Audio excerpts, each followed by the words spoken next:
This is Smithy.tv. What's going on? JJ Lieberman, The Meltdown. As you can see, I'm seated in a different position. I don't know if anybody pays attention to that, but as you can also see, I have no guests today. I'm just doing a solo. It's just me and myself, but the clothes will definitely stay on. I want to do this. I mean, sometimes it's just tough getting people in studio, and, other times I just don't want to talk to fucking anybody else. That's what it is, and that's definitely what it was today. But I had a couple good guests, and I posted the video from Ryan Long and Danny Polishuk's interview. And it was funny because, we've gotten close to a few hundred hits on that already.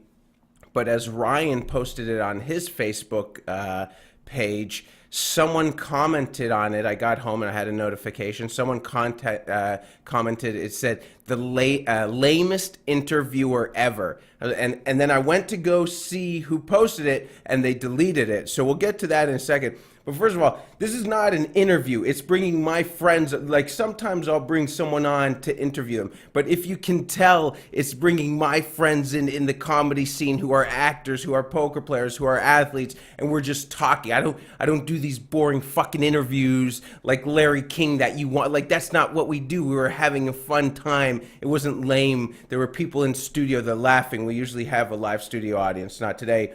But the other thing is, someone who posts that, I have a big problem with people like that. Like, why would you post? Why wouldn't you could post it on the internet, but you'd never say it to someone in the, that's the problem. Like, there's what I call internet pussies, like that dude. And I'm sorry if you're friends with one of my buddies, you're an internet pussy. Like, you would post it, but you'd never say it in person. That's a problem. It's like these people who become anonymous on Twitter. Like, why? What's the point? And I have a friend who has a Twitter account who's anonymous, and he says that he does it because of jobs. I'm like, what do you mean? Now you gotta fix the way you are as a person? Like, this is not the way I'd want to live. And that's why I'll tell you something. I enjoy being a comedian. I enjoy pursuing this. Enjoy being an actor because I can do what I want to do. I don't want to work for someone else where they make you have to. I couldn't do that. I would kill myself. And that's why people probably go postal. They work for some overzealous, just some power-hungry boss who tells them, you got to do this, you got to dress like this, you got to act like this, that's not a way to live. Could you imagine, like, doing that your entire life, and then at 60 years old, you're like, Jesus Christ, where did it go? I'm just tired of life now. I just want to die. So I was like, that's the problem I just have with the internet and everything. Just these people who hide behind it. And, they're just pussies. They're just whatever. I mean, I'm sure you're not going to watch another episode. So whoever it was, you can comment again. And it's not an interview now, so you don't have to worry. But last night I did a show at where we filmed the show is downtown Toronto right now. And I was doing a show actually literally across the street. And this place is fantastic. It's called Imperial Pub. And what I get for hosting the show is I get free food. So I get anything on the menu, and I got one of their big ticket item nachos. And you guys, I know nachos are not a big ticket item, but honestly, these things are unbelievable. They're $20, and they come with cheese, everything that nachos comes with, but chicken, chili, and beef. So it's just loaded up. It's unbelievable. Like, it's supposed to be for 4 people. I just ate it by myself. But it's just so amazing. Like, there's just so much coverage of cheese on these nachos. It's fantastic. It's like literally, as you're eating it, though, you just feel it. You feel your stomach expand. I had to get up 4 different times and go for a walk around the bar because it was just bloating me. It was just ridiculous. I would go watch TV once in a while. The Leaf game was on, check out what's going on. And once in a while, I check out the TV, and they have multiple TVs, and there was CNN on, and on CNN is everything with this flight 370 that went missing in Malaysia. And I'm telling you, it's been, I don't know, it's been about 14 days, almost 2 weeks. It's about 13, 14 days. And this is the craziest shit I've ever seen, is like just a bunch of people round the clock. They go from from Anderson Cooper, Wolf Blitzer, Pierce Moore. They just have the same different people on speculating what happened with this plane. It went missing, it got hijacked, it crashed and burned, and now they're talking about like anything they can do to scare you. Like now they're talking about that this pilot, they're trying to investigate him, and now they're talking about like his political background. Like why? What's it have to do with anything? Why don't you focus on finding the fucking plane first instead of having all these experts? And I'll tell you something, all these experts that I see round the clock on CNN, not one of these experts know where the plane is. So if you ask me, I don't think any of them are experts, because an expert would know, where the plane, like they have all these theories, like it took this quick left turn, and but why?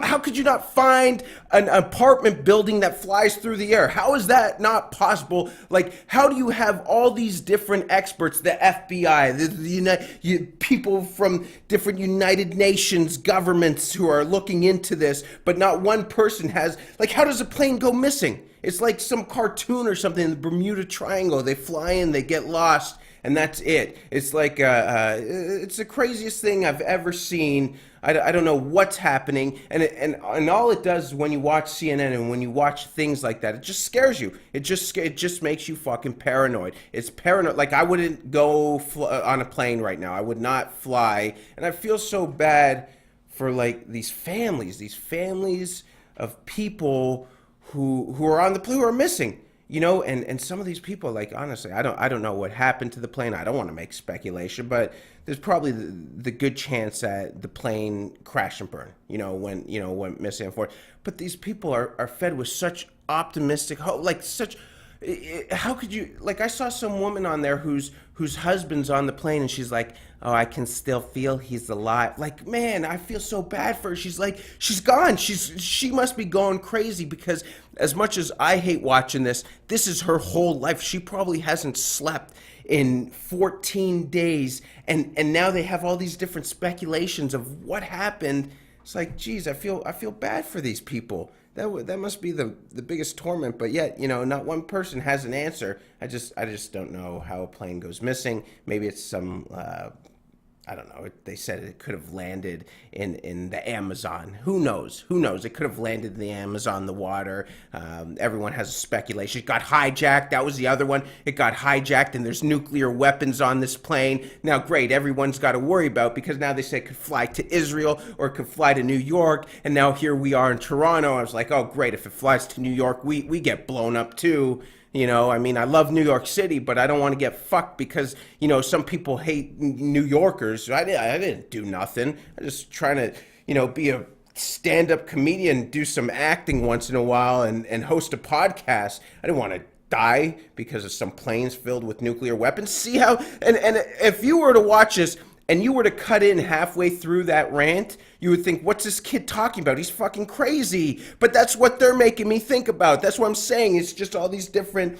experts who are speculating stuff, who are making all of us crazy. They're forming our opinions. Our opinions just sound lunatic, But like I said, if you just started watching this halfway through, you'd be like, what's this guy do? Like, I'd get arrested if this 30-second clip, the last 30 seconds talking about planes and explosives and everything, and it was sent to whatever, Canadian intelligence, or not Canadian intelligence, they wouldn't do that. Like, if it was sent to American intelligence, people would say, oh, arrest this kid. What's he talking about? I'm just relaying the message that I see on TV. That's why I like eating nachos, man. You don't think of nothing. You just pound the carbs and calories in, good cheese, chicken, chili, and I feel good about it. I feel good about this, and I'm going to end on one more thing. Is like these online dating applications like Tinder. I know a lot of people talk about it. I just, from a guy's perspective, for those who don't know Tinder, it's a simple process. You see someone on your phone, right? It's you like or you dislike. You either swipe left, swipe right. That's all it is. Either swipe left, swipe right. You like them, it's right. You hate them, it's left.